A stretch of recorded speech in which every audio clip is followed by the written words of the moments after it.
చనిపోయి 3 రోజులవుతున్నా ఇంకా తన మనుషుల్ని కాపాడుకునే ప్రయత్నంలోనే ముఖ్యమంత్రి డిప్యూటీ సీఎం గారు మాట్లాడుతున్న విధానాలు గమనించి అందరూ అసహించుకుంటున్నారని కూడా ఈ సందర్భంగా తెలియజేసుకుంటున్నా. ఎందుకంటే తిరుమలలో ఎప్పుడూ కూడా ఇలాంటి ఘోరమైన దుర్ఘటన జరగలేదు. చంద్రబాబు నాయుడు ఏ ముహూర్తాన ముఖ్యమంత్రి అయ్యాడో ఈ టీటీడీ అలాగే వెంకటేశ్వర స్వామి పరువు ప్రతిష్ట దిగజారిపోయేలాగా ప్రతి ఒక్క కార్యక్రమం చేయటం మనం కళ్ళారా చూస్తున్నాం. నిజంగా ఈరోజు ఎంత బాధాకరం అంటే ఈ చంద్రబాబు నాయుడు తన మనుషుల్ని టీటీడీలోను తిరుపతిలో పెట్టుకొని ఈరోజు 6 మందిని బలి తీసుకుంటే ఇంతవరకు ఒక్కరి మీద కూడా కేసు పెట్టలేదు, వాళ్ళని కాపాడాలన్న ప్రయత్నం చేస్తున్నాడు అంటే ఈయనకి హిందువులంటే గౌరవం లేదా? ఈయనకి భక్తులంటే గౌరవం లేదా? వాళ్ళ ప్రాణాలకి విలువ లేదా? ఎంత సిగ్గుచేటో ఒకసారి మీరు ఆలోచించండి.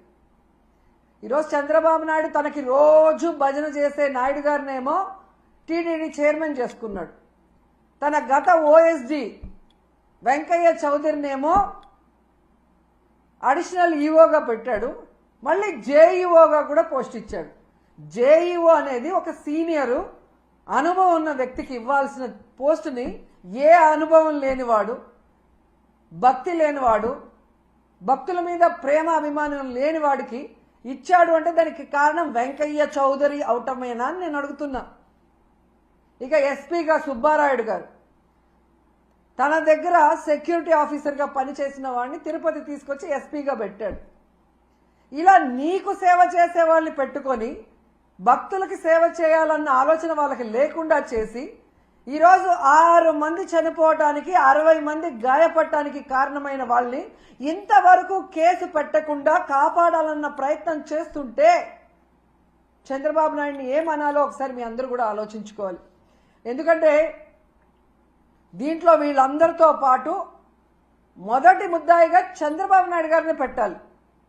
ఎందుకంటే ఒక పక్క మోడీ గారి మీటింగ్ జరుగుతుంది, దానికి ఉన్న పోలీసులంతా అటుపోయారు. ఇక చిత్తూరు తిరుపతి జిల్లా పోలీసులనైనా ఈ టోకన్ల దగ్గర పెట్టి ఒక 3 రోజుల ముందుగానే టోకన్లు ఇచ్చి వాళ్ళకి సేఫ్టీగా పంపించుంటే ఈరోజు ఈ దుర్ఘటన జరిగి ఉండేది కాదు.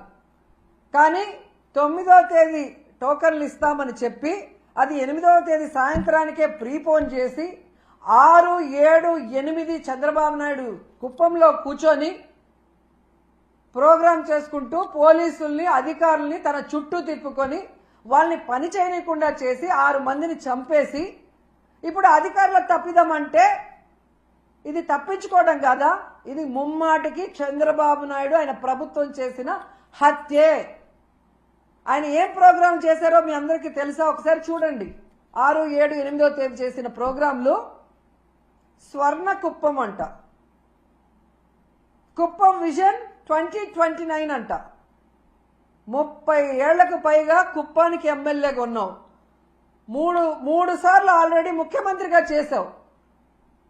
అప్పుడు చేయలేని స్వర్ణ కుప్పం ఇప్పుడు చేస్తానని ఇలాంటి ఒక క్రూషియల్ టైంలో పెట్టి నీ సెల్ఫ్ డబ్బా నీ భజన నువ్వు చేసుకోవడానికి 6 మందిని చంపేసి 60 మందిని గాయాల పాలు చేసి మళ్ళీ కళ్ళబొల్లి మాటలు ఎంతవరకు మాట్లాడటం సమంజసం? కాబట్టి మొదటి ముద్దాయి చంద్రబాబు నాయుడే, అధికారులు కాదు. అధికారులను పని చేయకుండా నీ చుట్టూ నీ సేవ చేయించుకున్నది నీ తప్పు. ఇలాంటి సమయంలో పెట్టుకోకూడదు అలాంటి ప్రోగ్రాం. ఒకటి కొంచెం ముందైనా పెట్టుకోవాలి, లేదా పండగ తర్వాత అయినా పెట్టుకోవాలి. ఎందుకంటే వైకుంఠ ఏకాదశి 10వ తేదీ అని అందరికీ తెలుసు. నువ్వు తిరుపతిలోనే పుట్టావు, మీ చైర్మన్ టీటీడీ చైర్మన్ చిత్తూరు జిల్లా వాడే. మరి మీకు తెలీదా ప్రతి సంవత్సరం ఇన్ని లక్షలాది మంది వస్తారు, వారందరికీ సెక్యూరిటీ ఇవ్వాలి, సక్రమంగా టోకన్లు రిలీజ్ చేయాలన్న ఆలోచన మీకు లేదా? మళ్ళీ సిగ్గు లేకుండా నిస్సిగ్గుగా ఆ గాయపడిన వాళ్ళని పరామర్శించేటప్పుడు ఈ టోకెన్ సిస్టమ్ నేను తేలేదమ్మా, గత ప్రభుత్వం తప్పు అంటున్నావు. మరి గత ప్రభుత్వంలో టోకెన్లు ఇచ్చినప్పుడు ఎక్కడా తొక్కిసలాటలు జరగలేదు, ఎక్కడా ఎవరు చనిపోలేదు. మరి ఇప్పుడే ఎందుకు జరిగింది? మీ చేతగానితనం కాదా? మీరు పెట్టుకున్న మీ భజన పరుల వల్ల జరిగిన తప్పిదం కాదా? ఒకవేళ అది కరెక్ట్ కాదనుకున్నప్పుడు నువ్వు ముఖ్యమంత్రి అయ్యి 7 నెలలు అవుతుంది, మరి ఎందుకు తీసేయలేదు ఆ టోకెన్ సిస్టమ్?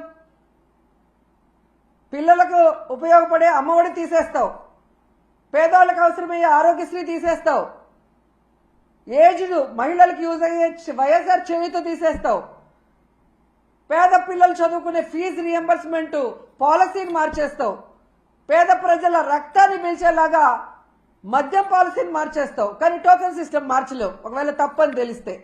అంటే ఈరోజు నీ నిర్లక్ష్యం వల్ల, నువ్వు పెట్టుకున్న వాళ్ళ నిర్లక్ష్యం వల్ల ప్రజలు చచ్చిపోతే దాన్ని డైవర్ట్ చేసి ఎవరి మీద తోసేయాలని చూస్తున్నావు తప్ప తప్పు చేసిన వాళ్ళని శిక్షించాలి, ఈ తప్పు మళ్ళీ జరగకుండా చూడాలి అన్న చిత్తశుద్ధి చంద్రబాబు నాయుడుకి లేకపోవటం అనేది ఇక్కడ అందరూ కూడా గమనించాల్సిన విషయం. ఈరోజు చంద్రబాబు నాయుడు చెప్తాడు ఇది అఫీషియల్స్ తప్పని, పవన్ కళ్యాణ్ గారు వస్తారు ఇది టీటీడీ చైర్మన్ అడిషనల్ ఈఓ గారు ఎస్పీ గారు తప్పని ఆయన చెప్తాడు.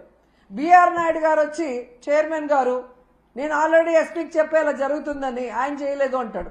అంటే మీ ప్రభుత్వంలో మీరు పెట్టుకున్న వాళ్ళ వల్ల జరిగింది తప్పని మీరు ఒప్పుకున్నారు కదా అందరూ. మరి ఎందుకు 3 రోజులు అవుతున్నా ఎవరి పేరు ఎఫ్ఐఆర్లో ఎక్కట్లేదు, ఎందుకు ఎవరిని కూడా అరెస్ట్ చేసి లోపల పెట్టలేదని నేను అడుగుతున్నాను.